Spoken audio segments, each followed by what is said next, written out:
আগের পার্ট অব্দি তোমরা দেখেছিলে গাহালুদের সব নিয়মকানুন হয়ে যাওয়ার পর আমরা লাঞ্চ করে বাড়ি এসে গেছিলাম, এসে রেডি হয়ে আবার সন্ধেবেলা চলেও গেছিলাম যে লজে ওর বিয়ে হচ্ছে সেখানে। এখানে আমি, শুভঙ্কর বাবু মানে শুভঙ্করের ভাই সবাই আছি, আর আমরা একটু ব্ল্যাক ম্যাচিং করে পরেছিলাম। কেমন লাগছে কিন্তু জানিও অবশ্যই। আর এদিকে প্রিয়াঙ্কা, তখন একটু ভিড় হয়ে গেছিল, ফটোশুটও হচ্ছিল, তাই সামনে গিয়ে খুব একটা ক্লিপস নিতে পারিনি। এদিকে ছাদনাতলা আর পুরোহিত মশাইও রেডি, আর এরা এখানে স্টার্টার খাচ্ছিল।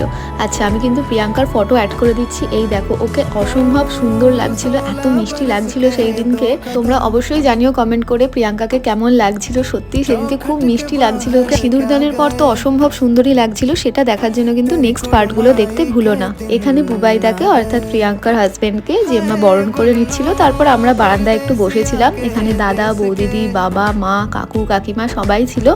এখানে স্টার্টারই খাওয়া হচ্ছিল তখন। তো চলো নেক্সট পার্টগুলো দেখার জন্য কিন্তু অবশ্যই লাইক, শেয়ার, সাবস্ক্রাইব করো। দেখা হচ্ছে পরের ব্লগে। টাটা।